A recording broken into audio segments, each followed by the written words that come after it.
ఈ మధ్య ఎక్కడ చూసినా చికెన్ పికిల్స్ గోలే గదండీ! ఈ చికెన్ పికిల్ విని నాకు తినాలనిపిచ్చింది. మరి మీకిలా పచ్చడి చేశాక ఆ గిన్నెలోని వేడి వేడి అన్నంతో కలుపుకొని తినడం అంటే ఇష్టమా? ఇష్టమే ఉంటుంటుంది కదండీ! సో, వెంటనే నా సీక్రెట్ ఇంగ్రీడియెంట్‌తో గ్రేవీగా చికెన్ పచ్చడి ఎలా చేయాలో చూసేద్దాము.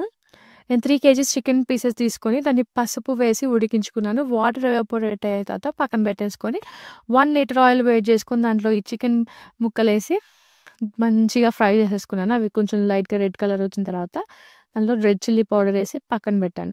మళ్ళీ అదే ఆయిల్‌లో ఫ్రెష్ జింజర్ గార్లిక్ పేస్ట్ వేసుకొని పచ్చి వాసన పోయాక నా సీక్రెట్ ఇంగ్రీడియెంట్ అండి ఇది. గసగసాలు నానబెట్టుకొని మెత్తగా పేస్ట్ చేసుకొని వేసుకొని ఇది గూడా ఎర్రగా ఫ్రై చేసుకోవాలి. దాని తర్వాత మసాలా పొడి ఏసేసి చికెన్ పీసెస్ ఉప్పు తగినంత వేసేసుకొని ఇప్పుడు లాస్ట్‌లో లెమన్ జ్యూస్ ఏసుకోవాలి. కొత్తిమీర వేస్తే వేసుకోవచ్చు. అది మీ ఇష్టం. అంతే. మీ చేతులతో చేసుకొని చూడండి. ఫ్రెష్ ఇంగ్రీడియెంట్స్‌తో ఎందుకు బా రాదో చూద్దాము.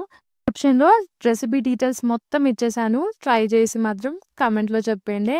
అండ్ అంతవరకు సబ్స్క్రైబ్. బాయ్.